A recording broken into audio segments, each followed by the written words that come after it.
Bonjour à tous, c'est Virginie, j'espère que vous allez bien. On se retrouve pour une vidéo en naturopathie animale. Alors il y a quelques jours, j'ai vu passer sur Facebook, je crois, oui je pense, des demandes de remèdes naturels pour le mal des transports. Et je me suis dit, bon tiens, ce serait bien de faire des petites recherches et de faire une vidéo là-dessus. Donc je regardais un peu dans mes livres sur internet pour voir un petit peu ce qui était possible de donner. Alors avant toute chose, je ne le dis jamais dans les vidéos, je m'en suis rendu compte. Je le mets toujours en barre d'infos, mais c'est vrai que j'oublie de le dire. Ne pratiquez jamais l'automédication sur votre animal. C'est important. Pourquoi? Parce que vous avez des chiens qui vont être intolérants, hein, comme les humains, qui vont être allergiques. Il peut y avoir des effets secondaires. Vous avez peut-être déjà un traitement à lui donner. Il peut y avoir des contre-indications. Donc, allez toujours consulter votre vétérinaire avant toute chose pour qu'il établisse un diagnostic. Et à ce moment-là, vous pouvez lui demander, voilà, s'il lui donne un traitement que vous comptez conserver, évidemment, de lui donner des plantes en supplément, par exemple. Moi, ici, je vous fais une vidéo d'information, mais je ne suis pas vétérinaire, je tiens à le préciser. Je ne suis pas vétérinaire, je suis en formation pour être assistante vétérinaire, je ne le suis pas encore. Moi, j'essaye de partager un petit peu des informations que j'ai ou que je recherche avec vous. Après, vous en faites ce que vous voulez, mais je pense que la santé de votre animal est quand même quelque chose de très important. Donc voilà, pour moi, c'est impératif, conseillé, vivement conseillé, de consulter votre vétérinaire, même s'il n'est pas spécialement pour les plantes. Mais bon, cela, il va vous dire oui, éventuellement, ça peut faire quelque chose, même s'il n'est pas trop pour les plantes et tout ça, qui préfèrent les molécules chimiques. Bon, voilà. En tout cas, voilà, vous faites comme bon vous semble, mais je précise.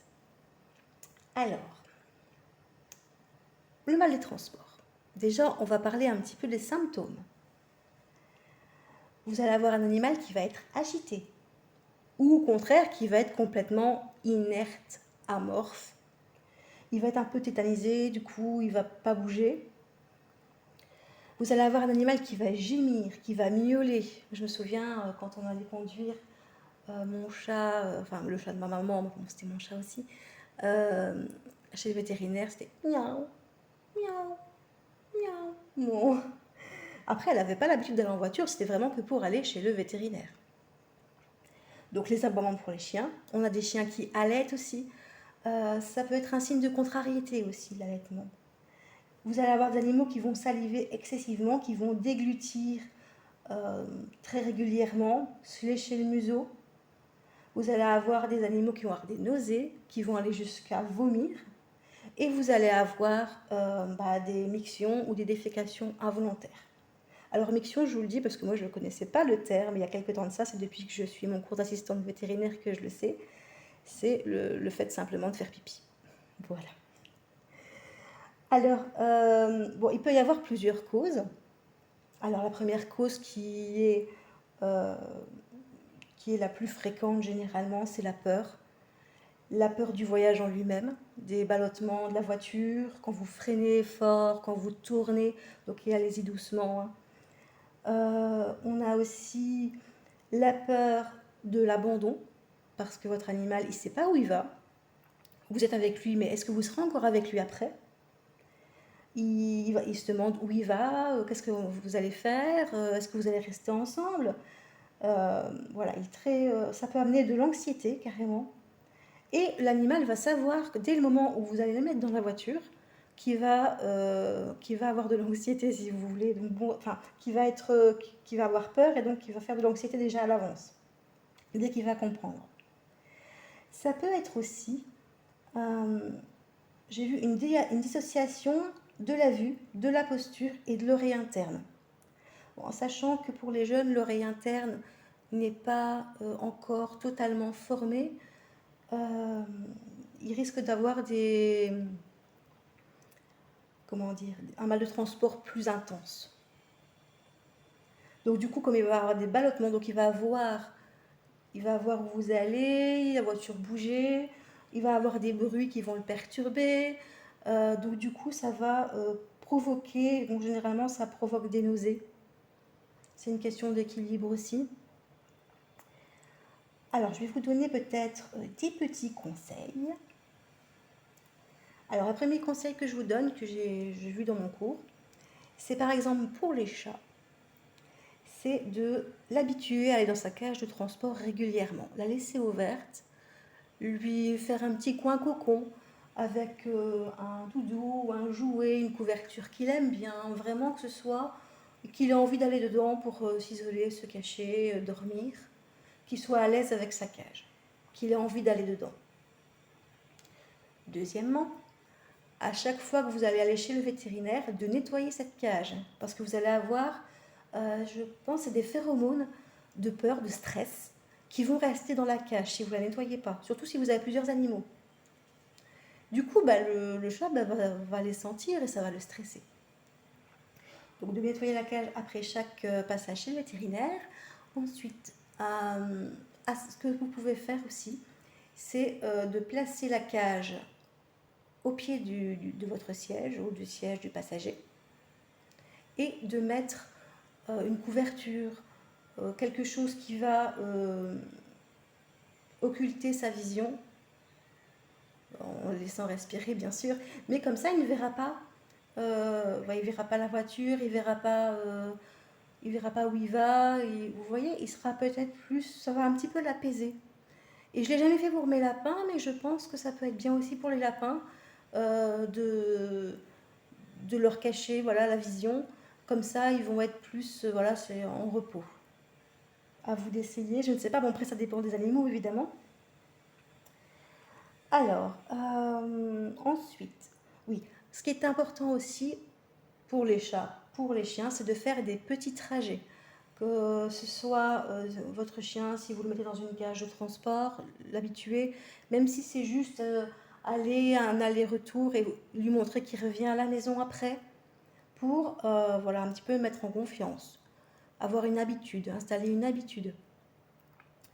Donc, vous pouvez soit mettre votre chien dans une cage de transport, ou alors nous, on a mis c'est un tapis en fait qu'on sait remonter les bords. Et du coup, ça protège le siège. Elle a l'habitude d'aller dessus. Et alors, on lui met un harnais et on lui met une ceinture de sécurité. Ça peut se faire aussi pour les chats. Cage obligatoire. Cage de transport obligatoire. Les lapins, idem. Alors, oui, donc les habituer régulièrement à aller, que ce ne soit pas quelque chose qu'ils ne connaissent pas, que ce soit aussi associé au fait que bon, ils risquent d'avoir des piqûres, enfin des vaccins et tout ça, c'est pas des moments agréables. Peut-être associer la balade en voiture à des moments plus agréables. Bon, le chat, c'est pas évident, mais s'il voit que voilà, il fait juste un petit trajet et qu'il revient à la maison, ça va peut-être moins le stresser. Ensuite, vous pouvez aussi diffuser, ça s'appelle du Feliway, 15 minutes avant le départ.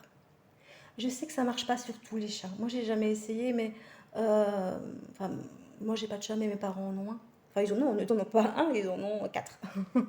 Maintenant, ils en ont 4. Et voilà, il y a des chats sur lesquels ça ne marche pas, mais ça peut être une solution aussi. Ça va apaiser. Ce sont des phéromones aussi. Mais là, ça va être vraiment dans l'apaisement.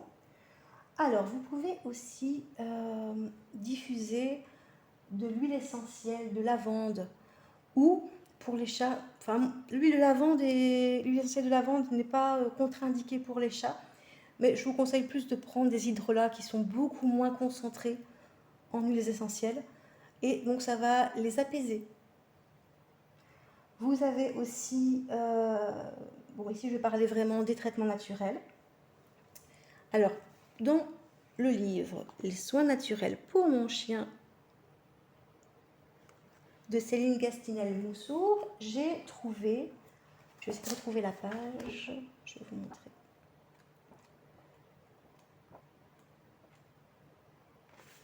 Là, vous avez carrément une page dédiée, enfin 2 pages même, dédiée au mal des transports, et elle conseille le gingembre, le jus de gingembre, à injecter à la seringue directement dans la gueule de votre animal. Alors, ça existe en gélule apparemment, et sinon, vous pouvez donner donc du gingembre frais, du jus de gingembre frais. C'est 1 goutte par 2 kilos et 1 heure avant le départ. Et vous pouvez renouveler juste avant le départ. Je vous conseille vraiment ce livre, il est vraiment bien fait. Hein. Franchement, il y a plein. Voilà, autant autant les maladies physiques, les plaies, que tout ce qui est, on va dire, plus voilà, endormissement, le stress, tout ce qui est plus psychologique. Alors vous avez aussi des mélanges qui sont tout faits sur internet de fleurs de bac. Je pense que ça s'appelle simplement mal des transports. Sinon vous pouvez donner du rescue en attendant de pouvoir faire le mélange vous-même. Mais honnêtement, je pense que ça va vous coûter plus cher de prendre des fleurs à mélanger vous-même que directement le mélange tout fait vendu. Bon, ça se vend en ligne, hein, vous pouvez le trouver en ligne. Je ne sais pas si on le trouve en pharmacie, mais en ligne, oui, il y a vraiment possibilité de le trouver. Je l'ai vu. Donc sinon, vous pouvez mélanger du rock rose. Ça, c'est pour les peurs extrêmes. Et le sweet cheese. Alors, mon anglais, c'est horrible. J'en ai fait tellement quand j'étais jeune et maintenant, ça fait des années que je le pratique plus, c'est horrible. Et sweet chestnut. Là, c'est plus pour l'anxiété. Donc voilà, rock rose et sweet chestnut à mélanger. 4 gouttes de chaque dans de l'eau minérale, dans un flacon opaque, pour un flacon de 60 ml. Vous pouvez lui donner ça. Donc ça, je l'ai trouvé dans mon cours de naturopathie sur équilibre formation. Voilà, naturopathie animale. Vous pouvez également, donc là c'est plus pour tout ce qui est vomissement, nausées, utiliser de l'huile de menthe poivrée en vaporisation. Vous pouvez également vaporiser de l'huile essentielle de menthe poivrée ou de l'hydrolat un petit peu avant le départ. Maintenant, je vous dis, ça dépend évidemment si c'est plus de la peur ou si c'est plus au niveau de l'oreille interne, ou plus les nausées, vous voyez, le vomissement et tout ça. Ça dépend un petit peu les symptômes que votre animal présente. Et sinon, en homéopathie, vous avez... Désolée, on a été coupé. J'ai mon pied de téléphone qui a éjecté mon téléphone.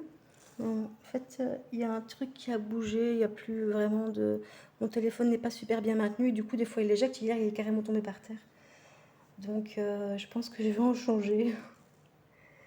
Alors, je disais, ça dépend si votre animal, si c'est plus des symptômes de stress, de peur ou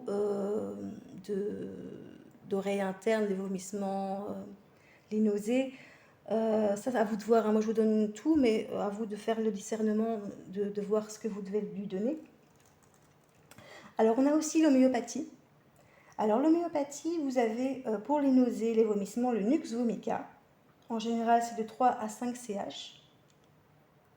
Là, ça va être pour donc les nausées, les vomissements. Et sinon, vous avez le jasminium en 15 CH, qui est du jasmin jaune et qui, lui, sera plus utilisé pour le stress, pour la peur. Voilà. J'espère que cette vidéo vous aura aidé. En tout cas, je vous remercie de l'avoir regardée. Si maintenant vous êtes intéressé par la chaîne et que vous voulez voir les nouvelles vidéos qui sont postées, n'hésitez pas à vous abonner en cliquant sur la petite cloche, c'est gratuit. Si vous avez aimé cette vidéo, je vous invite à mettre un petit pouce, ça me ferait très plaisir. Et voilà, je vous dis à bientôt et je vous fais plein de bisous. Au revoir.